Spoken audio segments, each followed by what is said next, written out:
This segment is brought to you by the Kansas Soybean Commission, the Soybean Checkoff, progress powered by Kansas farmers. Welcome back to Farm Factor and the Kansas Soybean Update. This is the Kansas Soybean Update. It's brought to you by the Kansas Soybean Commission, the Soybean Checkoff, progress powered by Kansas farmers. Lucas Heinen from Everest, Kansas, serves as first vice president of the Kansas Soybean Association. And Lucas, you're a member, along with other agriculture and business leaders, on the Engage Cuba Kansas State Council. What is the council's purpose? Well, the council's purpose is to try and break into the Cuban market for agricultural products. Soybeans, along with wheat, along with corn, members of Farm Bureau were there, all sitting around the table trying to figure out a way to access a market that is so close to our shores, yet our ships have to go right on by. And for soybean producer out there, why is that Cuban market important? You talked about the regionality of it and how close it is, 90 miles from the United States border in Florida. But what kind of a market for soybeans would there be in Cuba?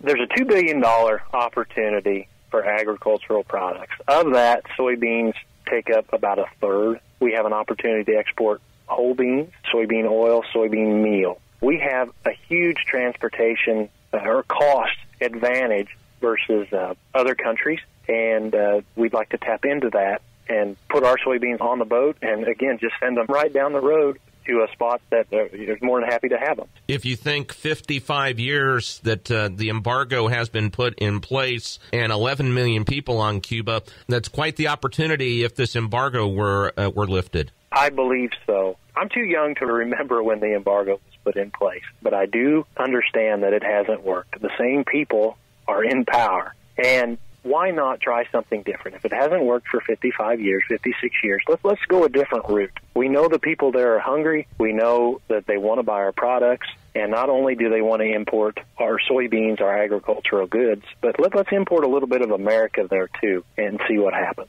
And without being able to trade with Cuba, countries like Canada and several countries in Europe, it's to their advantage to trade with Cuba. Absolutely. Absolutely. Cuba imports a lot of grain from Canada and Europe, like you said, and even South America. They want our products. Not only is it good for us because we have such a huge advantage in transportation costs, but it's good for them because they can pay less for the same thing. Lucas, we appreciate your time. Thank you very much. Thank you. That is Lucas Heinen, who serves as first vice president of the Kansas Soybean Association.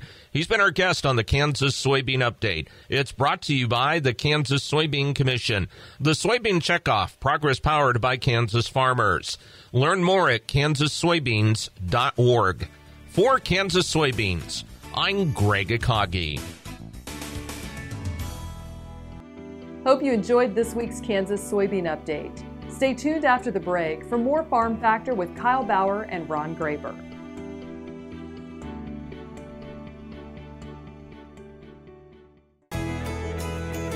Biodiesel made from sustainable resources is diversifying our fuel supply. This year, biodiesel will displace over 1 billion gallons of fossil fuel nationwide. It's making our economy stronger and our communities healthier. It's working here and across America. Get biodiesel going in your community. Visit americasadvancedbiofuel.com.